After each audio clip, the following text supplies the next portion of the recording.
What's the one piece of tech that ties together your phone, your tablet, maybe even your car? It's not the screen, not the battery, it's the tiny, super efficient brain tucked away inside, the ARM processor. So in this explainer, we're going to pull back the curtain and really see what makes this thing tick. Think about it. From the phone you're holding to the gaming console in your hands, pretty much every portable gadget we use relies on an ARM core. These little chips are kind of the unsung heroes of our digital lives. Quietly crunching billions of instructions every single second just so you can scroll through your feed. So how does this little chip actually think? It's not magic, but it is an incredibly elegant system of logic, and it's all designed for maximum efficiency.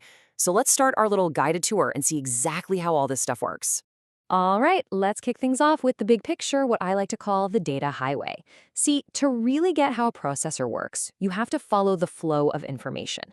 Just picture it like a busy city with data zipping around like traffic through a really complex system of roads. Okay, so this diagram right here, this is our map.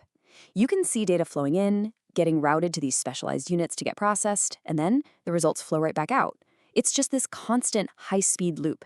And right there, smack in the center of it all, is a component called the register file. Now the register file, reveals one of the biggest secrets to ARM's efficiency. It's what we call a load-store architecture.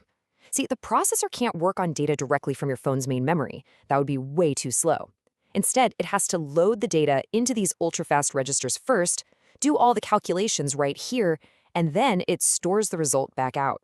It's a really crucial two-step dance. So where does all the actual math, the number crunching, happen? Well, that's the job of the arithmetic logic unit, or the ALU. The easiest way to think about it is as the processor's personal calculator. It just grabs values from a couple of registers, does an operation, like adding them together, and then writes the result to a new register. This thing is the computational heart of the whole processor core. But here's one of ARM's secret weapons. Before data even gets to the ALU, it can zip through something called a barrel shifter. This thing is so clever, it can pre-process the data, doing some pretty complex math in literally 0 extra time. It's a huge boost to efficiency, and it's a big reason why ARM processors are so fast while barely sipping any power. So the main takeaway here is that everything, and I mean everything, happens in the registers. So let's zoom in on them. A good way to picture the register file is like a craftsman's workbench with a whole set of tools laid out ready for any job that comes along. Now, from an applications point of view, that workbench looks pretty straightforward. Your app sees 16 registers, just labeled R0 through R15. These are basically scratch pads where the program can stash numbers and addresses for a little bit while it's working on them. But 3 of these registers are specialists. Think of R13, the stack pointer, as the one managing the processor's short-term memory. Then you have R14, the link register, which is kind of like leaving a trail of breadcrumbs so the processor can find its way back after it takes a detour. And probably the most important one is R15, the program counter. This is the processor's bookmark, always pointing to the very next instruction it needs to execute. Okay, now this is where it gets really clever. While your app only sees those 16 simple registers, the processor actually has 37 of them. So where are all the others? Well, they're hidden, and they're reserved for very special circumstances. These are called banked registers. You can think of them as duplicate sets of tools that only get swapped in when the processor needs to switch into a different operating mode. This is exactly how it can instantly juggle multiple tasks without getting everything all mixed up. Which brings us right to our next topic, the processor's different hats.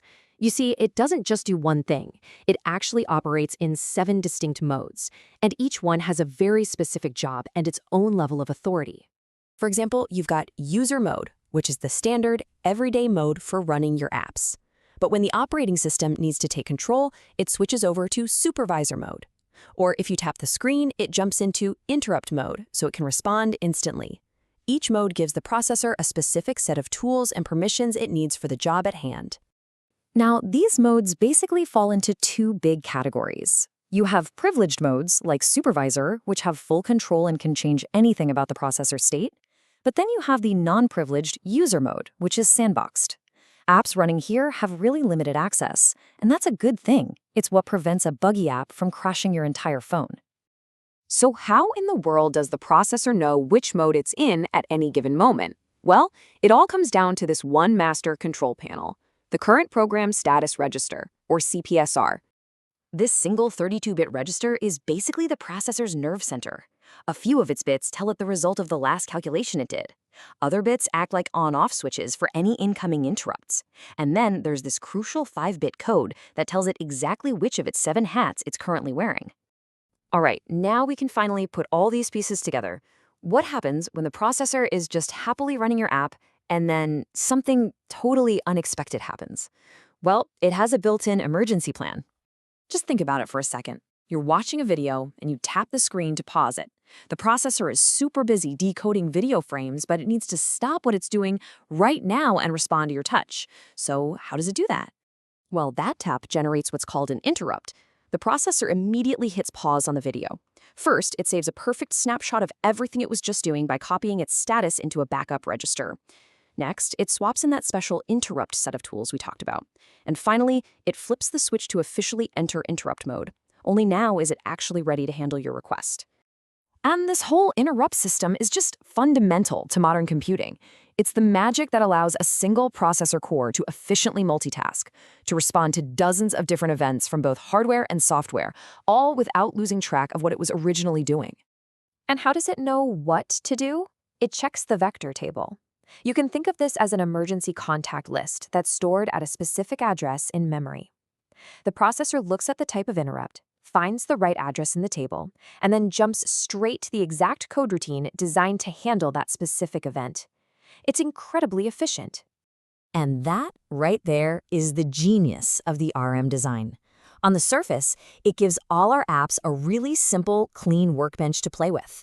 But just underneath that surface lies this incredibly sophisticated system of different modes and hidden tools, allowing it to handle any interruption thrown its way. It's this layered approach, simple on top, powerful underneath, that has let ARM completely conquer the mobile world and power the device that's probably in your hand right now.